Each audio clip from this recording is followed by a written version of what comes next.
I'm not gonna lie, the online buzz for the anticipation for this trailer really baffled me because never have I seen the online community, people on Twitter, YouTube, Instagram, beg for a movie trailer. Like, that just doesn't make sense to me. Like, I don't know why people are begging for a piece of marketing. Like, I think this might have happened around the time of Avengers Endgame. I think. I don't remember. Like, I vaguely remember people begging for the Endgame teaser, but that's it. But at the end of the day, you guys just need to calm down a little bit, okay? Like, it's just a movie, okay? Like, I love how film can do that to people, make them so enthusiastic and excited, but just, at the end of the day, take a chill pill. It's just a film. So we finally got the trailer to Spider-Man No Way Home, and I have to say, it looks a lot better than I thought it was going to be. The fact that it's actually going to deal with Mysterio revealing Peter Parker's identity to the world, and how that affects Peter Parker and his family and his loved ones, like, the fact that it's actually dealing with those consequences is actually assuring to me, especially since this film is being written by the Far From Home writers, because, I mean, considering the fact that the Far From Home writers just brushed off Aunt May finding out Peter Parker is Spider-Man, not even bothering to deal with her reaction to that or the consequences, she's just perfectly fine with that. Just, it rubbed me the wrong way, and it made me think that when we got to the third Spider-Man film, they weren't going to deal with Mysterio revealing Peter Parker's identity. But the fact that they're actually dealing with that makes me think that this film will at least be better than Far From Home, because, I mean, honestly, they don't have to try that hard to be better than Far From Home. Yeah, that's right. I think Spider-Man Far From Home is the worst Spider-Man film.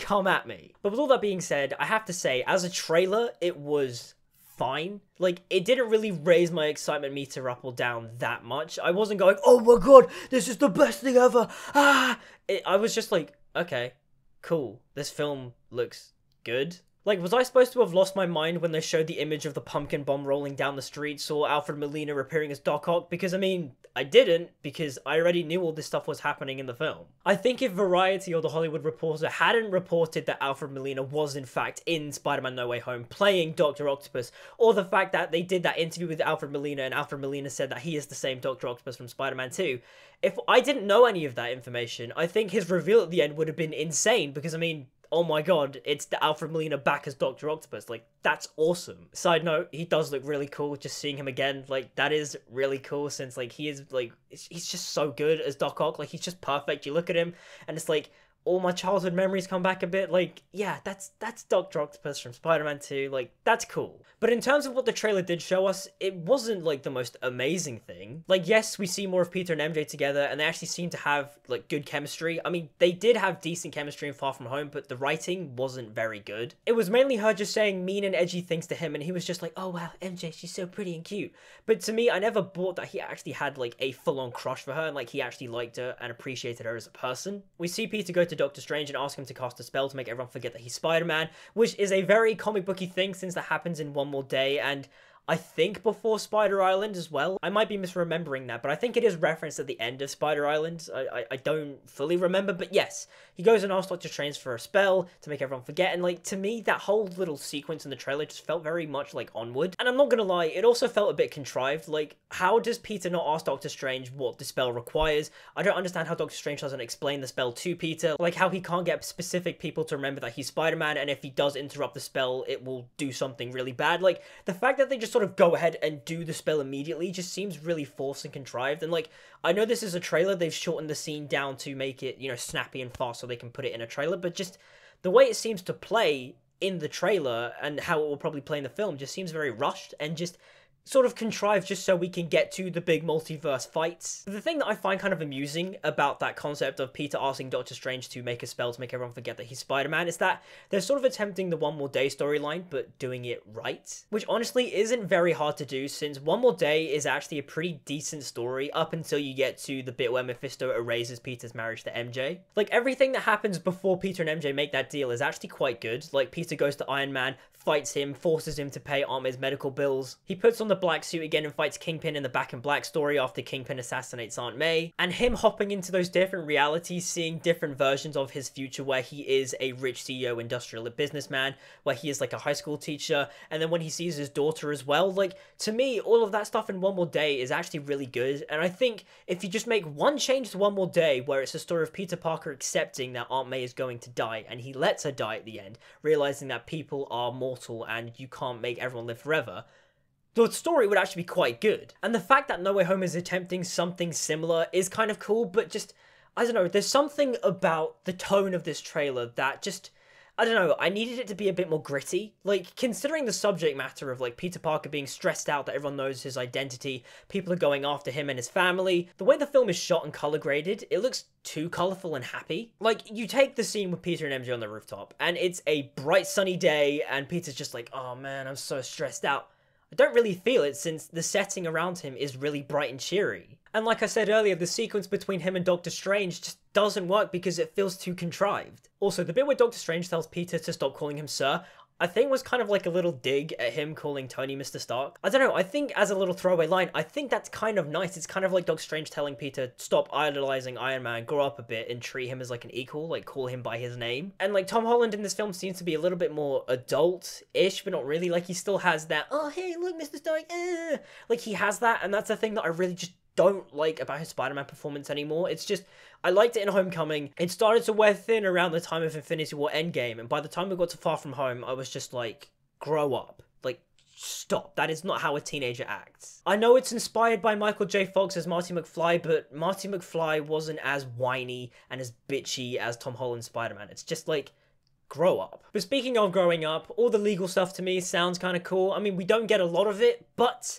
this shot right here of this guy slamming the files down on the table, if you look at the forearm hair, and you're a massive fan of Daredevil, you will recognize that, possibly, as Charlie Cox's Daredevil. I know I'm stretching, but, I mean, like, you look at Charlie Cox's arm hair, like, it just matches the build and physicality of Charlie Cox as Matt Murdock, just like, yeah, I'm pretty sure that's Matt Murdock in the trailer. And if that's the case, yes, we won, we saved Daredevil, yes. I do find that quite funny how, like, on Twitter, everyone's, like, analysing that shot, just being like, is that Charlie Cox? Is that Matt Murdock? And it's like, oh, you have to look at the forearm hair, and you know it matches, and it's like, I don't know, that kind of stuff is just funny to me. But yeah, like I said earlier, the actual concept for the story of this film just sounds a bit too contrived. But also the main central conflict of, oh, they've ripped open the multiverse and the villains are now showing up and they want to get back home, and it's like, okay, it just feels lazy. Like, we couldn't be bothered to get Tom Holland Spider-Man to have a Sinister Six, so we're just bringing back all the old villains. Like, we're bringing back Doc Ock, Green Goblin, supposedly the Lizard, Sandman, Electro. Apparently the Rhino is supposed to be part of the Sinister Six, but he's just not in the trailer, and it's like, the concept of this film just sounds lazy, especially since it is relying on those previous Spider-Man films. Again, it's using nostalgia as a weapon, as a marketing tool, and it's like, why can't we just get great Spider-Man stories again? Honestly, to me, the main selling point of this film is bringing back Tobey and Andrew, but that's it. Like, honestly, I don't really care for the MCU Spider-Man stuff. And I also want to address some of the leaked images online, mainly the ones regarding Andrew Garfield and Tobey Maguire, because apparently they are real. And I'm not gonna lie, looking at the Andrew Garfield one of him in the Amazing Spider-Man 2 suit, I'm not gonna post it because apparently Sony's taking the pictures down, or maybe they're not, I don't know. Twitter's just full of, you know, weird stuff.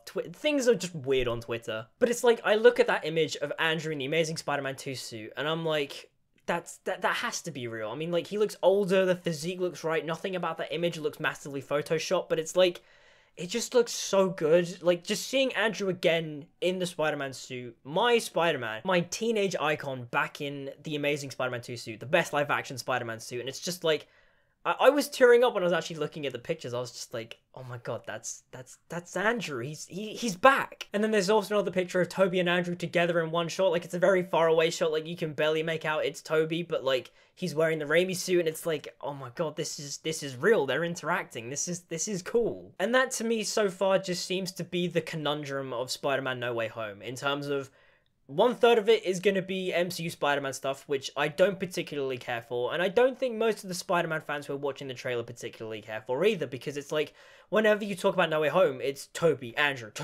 is that Tobey or Andrew? Oh my god, Willem Dafoe back as Green Goblin, oh my god, Alfred Molina back as Doc Ock, and it's like, Tom Holland is just getting sidelined in his own movie, and it's kind of like, that sucks, because if I want a Spider-Verse film with the three of them, I want them all to be seen as equals, but it's like, at the end of the day, just the fact that the Raimi and Mark Webb Spider-Man films just feel much more exciting, especially those characters, like, seeing those characters back on screen again is more exciting than seeing the current version back on screen. It's just, it has to say something, right? It has to speak, you know, volumes about the quality of the MCU Spider-Man films, and how, whilst they're enjoyable, they just aren't as impactful, I'd say, as the Webb and Raimi stuff, because, I mean, it's like, Andrew Garfield, to me, is the best Spider-Man. Tobey is a very good Spider-Man with the best Spider-Man films, and it's like, just seeing them come back, there's something magical about that you just don't get from the Tom Holland Spider-Man stuff, where you see the Tom Holland Spider-Man stuff and you're like, okay, cool, it's continuing the story from Far From Home, but then it's like the film just sort of breaks off into the Spider-Verse film, where realistically, if you think about it, No Way Home should be technically 2 films. No Way Home should be the Spider-Verse film with Tom, Andrew, and Tobey. And then the third MCU Spider-Man film should be dealing with the Mysterio reveal, him dealing with the identity crisis and all that. That should be a film that takes place before that leads into a Spider-Verse film. But it's like, the way the film is implied to be structured, it's like they just meshed the two together, and that just feels off to me. So yes, on one hand, the trailer looks decent, the MCU story moving forward with Spider-Man seems to be a bit more interesting and a bit more serious than what I thought it was going to be, which is a good thing, plus the inclusion of Andrew Garfield and Tobey Maguire and their villains in this film. It makes me a little bit more excited for Spider-Man No Way Home. And then on the other hand, you've got the general sounding plot, which to me just sounds a bit forced and contrived, mixed in with the fact that they're rushing to the live-action Spider-Verse. I don't know, to me, it has me very worried about the film at the same time. Like, I am anticipating this film from oh my gosh, I get to see Tobey, Tom, and Andrew interact, but mainly Tobey and Andrew back on screen again. But then on the other hand, it's like, oh, I don't know if the film's plot is actually going to be very good, because it just seems a bit forced and contrived. But I mean, I guess we'll just have to wait and see, because the film doesn't come out till December, and it's like, there's no point in jumping to conclusions. And although I personally don't like the iteration of the MCU Spider-Man anymore, I am going to go into this film with no expectations. Just, I want the film to, just tell me its story. If it tells me a good story, I will be like, yeah, okay, that's a good film. I'm not going into this film wanting to hate it, because, I mean, why would I? It's a Spider-Man film. Spider-Man is my favorite superhero. It's just that as of right now, I am just concerned for the film's story, because yes, the trailer looks fine and has some interesting ideas, but it also has a lot of things that make me go, oh, that's a bit forced. That's a bit contrived. Could have written that a little bit better. But I don't want to end the video sounding like a cynic. I'm just a bit skeptical, that's all, because I mean, I just want what's best for the character of Spider-Man on screen, and it just, I don't know, the trailer hasn't sold me on, oh my god, yeah, this film's gonna be a masterpiece, oh my god. To me, it just made me go, this film is going to be very messy. But what did you guys think about the Spider-Man No Way Home trailer? Let me know in the comments down below. Like, subscribe, follow me on social media, all that stuff, and yeah, until we meet again, see you guys next time.